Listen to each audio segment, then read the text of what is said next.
WFYI podcasts are brought to you by Visit Bloomington, Indiana, where Hoagie Carmichael, Booker T. Jones, and John Mellencamp impacted the city and helped it become a music destination. Bloomington is home to a variety of musical artists, live music venues, and hundreds of annual music events. More information at musicbloomington.com.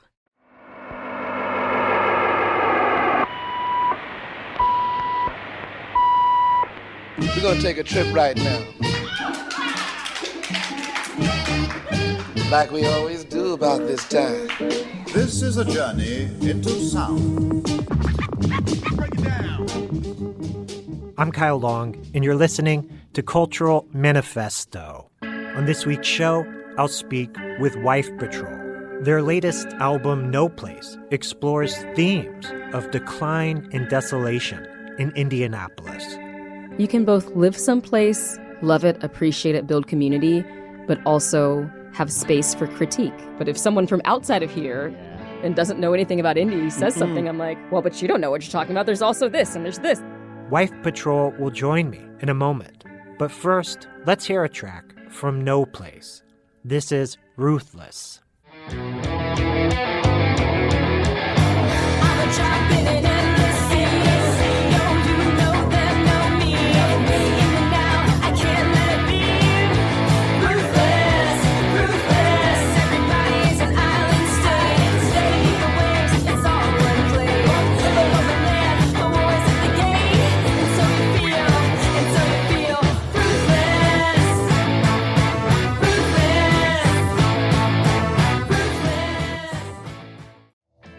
That was the Indianapolis-based rock band Wife Patrol with Ruthless off their latest album, No Place.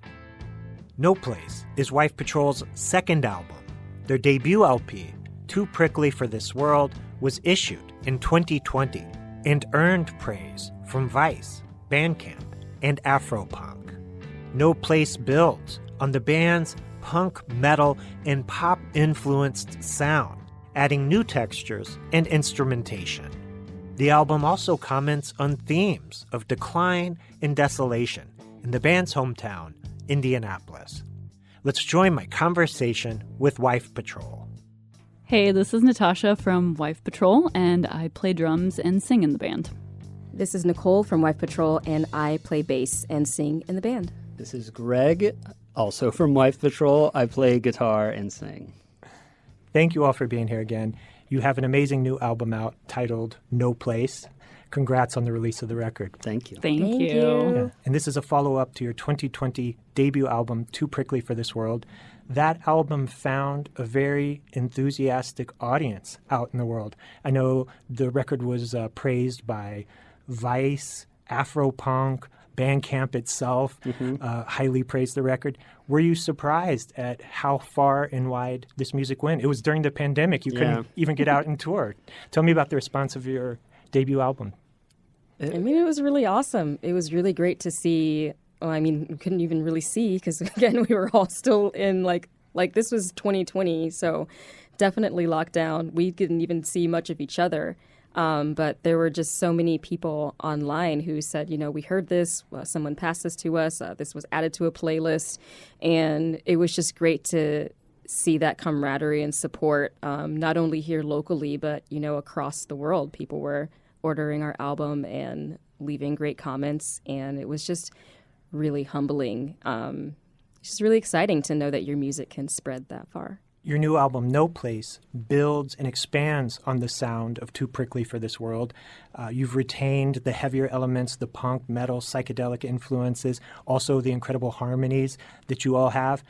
There are some new things on this record. Natasha, there's horns on this record, and I believe you're playing saxophone. Is that correct? Yes, that's true. That's been an instrument that I have played since the 5th grade. Why did you decide to bring it into the Wife Patrol sound? You know, I guess I would say just as we were looking to expand the palette in many ways, I mean, I would say keys show up as well a little bit more than on some of our previous work. Ukulele by Nicole, even though it does show up on previous work, it shows up again. And just as we were looking really to continue expanding and raising the bar in what we do in a studio setting. We were excited to try out different things. So saxophone came into play, and I would say partially, by me insisting so or being excited about it, but partially as well because, Nicole came up with a cool part, Greg came up with a cool part, and, the question was, well, what if it was in this voice instead? So, Yeah, and if you have access to the saxophone, why not take advantage? It is such a cool sound. And especially in a band like ours where maybe you wouldn't expect it, having a sax come in and punch you, oh man, it's really cool.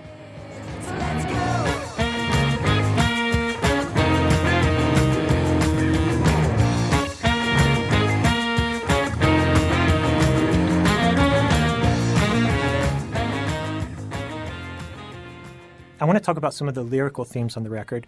Maybe I'm wrong, but it feels like Indianapolis is a central theme on this record. For sure. The album's title is No Place. Yeah. At one point in time, Indianapolis was called India No Place. Is that an intentional sort of reference to that name? So this record is all about, it's even on the cover to an extent, a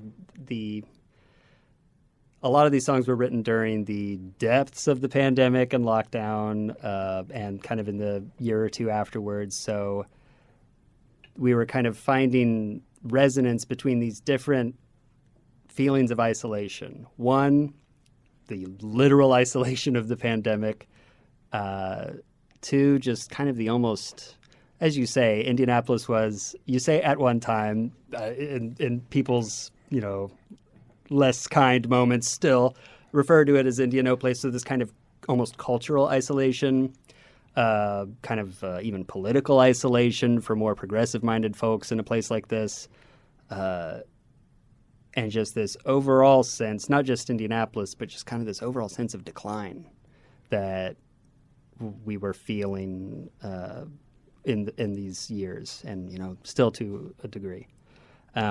And trying to just find a way to make it, not just make it positive or whatever, but just to turn it into something that we can process and make into art, so that it's not just a negative thing, really.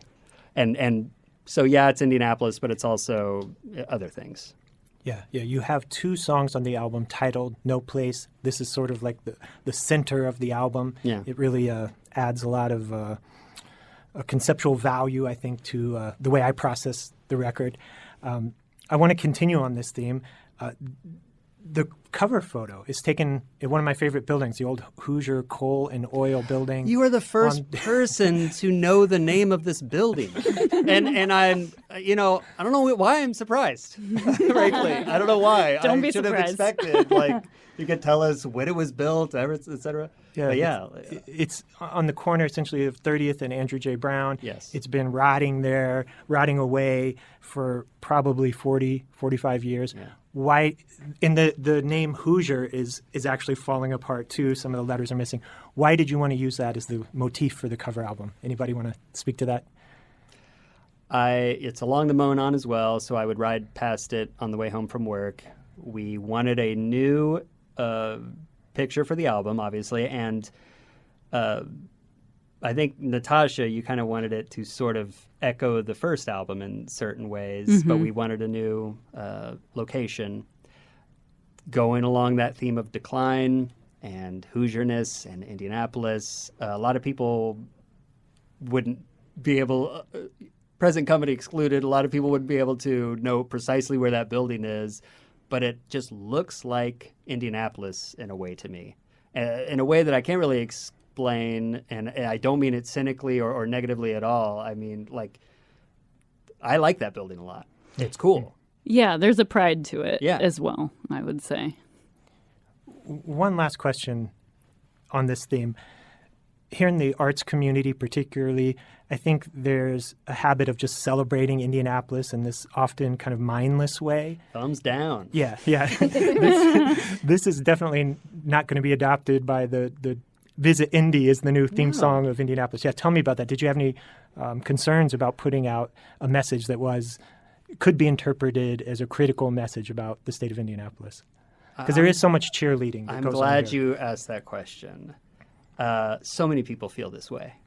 So many people in Indianapolis feel this way. I don't want to talk about this exclusively or and again, it's not a cynical thing. It's, I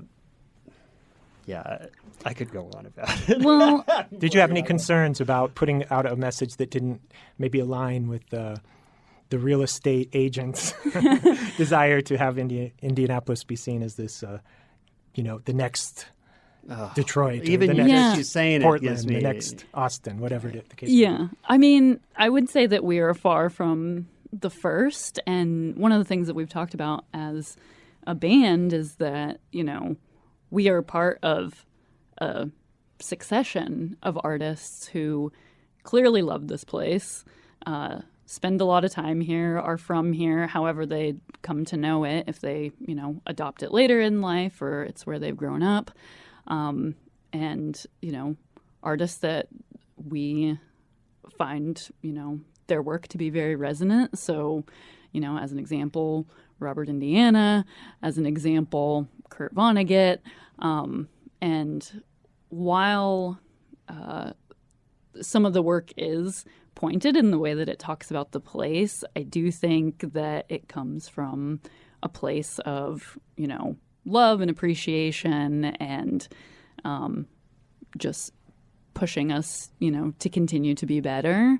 And I think that, that's something that we thought about a lot where, it's fair to be critical of a place that you appreciate and a place that, you're committed to. When you say the cheerleading, none of that convinces me. And I don't even think it's a form of appreciation for the city, because it's it was someone from surprisingly enough, the Chamber of Commerce, kind of at the top of the pandemic. I forget who it was, in one of these Zoom things with a bunch of people, saying we're tired of the empty cheerleading. This was talking about the differences in outcomes for so many different populations or communities in Indianapolis. And that phrase stuck with me, empty cheerleading. It doesn't help anyone. And I think you don't want to be nasty or hurtful or cynical, because that also is a form of, that's not honesty either. But I think with the album, we know this place. We know it. Knowing Indianapolis is, to my mind, like knowing no other city. It's a really strange city, and we wanted to celebrate that and celebrate it also being, hey, a lot of this city is just surface parking lots. And I'm not going to pretend that that's not the case.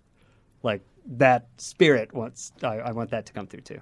Before we move on, Nicole, did you want to add any thoughts, opinions on that Yeah, subject? I think it's a mix of things, because you can both live someplace, love it, appreciate it, build community, but also have space for critique and say, I live here, this is my home. We've talked about this in a recent other interview where it's but if someone from outside of here and doesn't know anything about Indy says something, I'm like, well, but you don't know what you're talking about. There's also this and there's this and Babyface is from here. We have so many things to be proud of Indianapolis as well.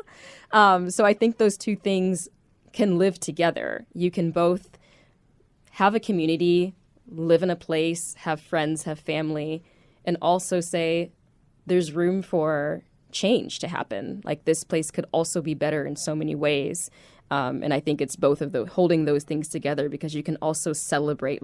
We love to celebrate the many people who are doing great things in this city and building the place that we want to see and call home, and the reasons we're excited to call this place home.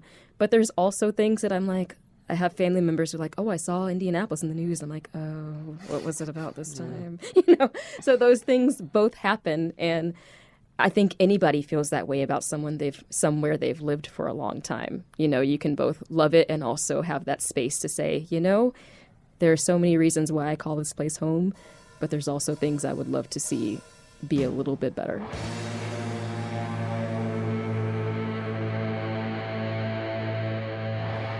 Let's take a break from my conversation with Wife Patrol and listen to another track from their latest album, No Place. This is Wife Patrol with No Place 2.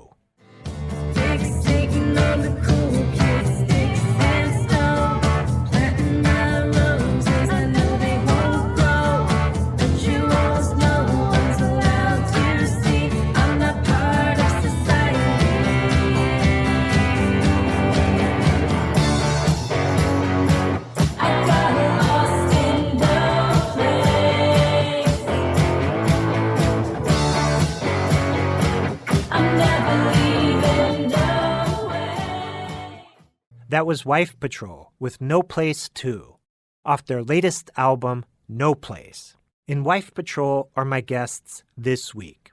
Let's return to our conversation. Before we go today, I did want to ask you about what I think is a more positive aspect of Indianapolis culture. Wife Patrol is one of several bands here in the city that is attracting a national and international audience. There are groups like Cairo Jag, Bless, Karate Guns and Tanning, Wishy, and others. Do you feel any sense of kinship with these groups, or do you feel like there is like an organic momentum here locally that is pushing bands forward, or is this just all coincidence and isolated things happening in the city?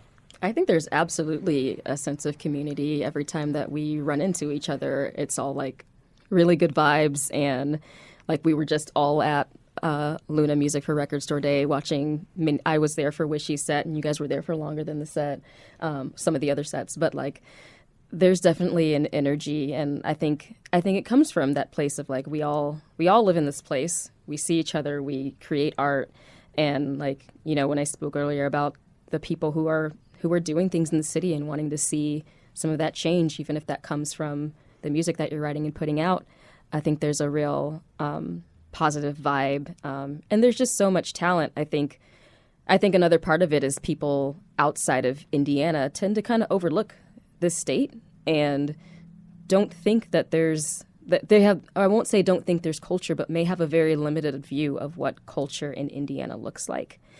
And it's really exciting to be here and see how many people are just out there creating, doing things, touring, whether that's national or international. Like, we have a lot of talented groups in this city, and I feel like there's a real sense of like cheering each other on. Yes, I was just going to say, we talked earlier about, you know, some of the empty cheerleading that we, you know, sometimes come across. I feel like what is happening, you know, alchemically within the Indianapolis music scene is the opposite of empty cheerleading. Like, I'm just so excited to have, you know, friends in other cities text me and be like, hey, do you have like any, you know, recognition at all of, you know, this album I just listened to that's from Indy? You know, do you know these folks? And to be able to say like, yes, incredible musicians, incredible people too. That just feels fantastic. And then, you know, to be able to walking distance, you know, be able to like check out so many incredible acts that like people all over are clamoring to see. And, you know, we're like in such a lucky spot to be able to be so close to, you know, an epicenter of like very, very cool stuff. Mm-hmm. And spanning so many genres too. Mm-hmm. And, you know, I'd say different like generations as well. I don't know. And from all different parts of town. It's so exciting. Any final thoughts about this record, No Place, that you want to share with our audience? Any upcoming plans you want to let people know about? We're going to be playing some summer shows. You'll see them on our website and our socials. Some of them have not been announced yet, so when they are, you'll see them there. But otherwise, you know, we're really excited to finally have this album out. It's been something we've been working on for a really long time. I'd add, speaking about the great community, we worked with David Hazel on this album. He's been a wonderful friend of ours. We worked with him on the first album as well. He plays in Bullet Points and has been a part of many bands that have come through Indianapolis and beyond. And it was really fun to work with somebody that we respect and appreciate so much to bring this to life. Natasha, Nicole, Greg, congratulations on the new record. Congratulations on your 10th anniversary as a band. Thank you. You Yeah, too. Not many make it that long. And thank you all for coming here today and just for always being open to our invitations here at WFYI. We're all fans and appreciate you all. So Anytime. Thank you. Thank you, Kyle. Thank you, WFYI. Thanks for still inviting us. Yeah, so anytime.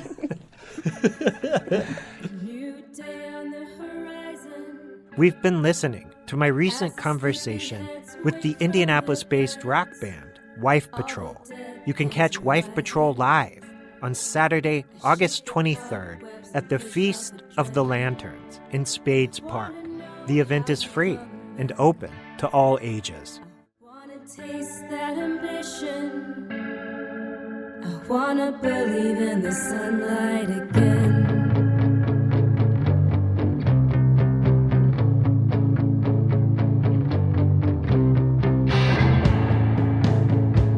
How did we get here? With palms that are cold to the touch. Rivers flow over leap year.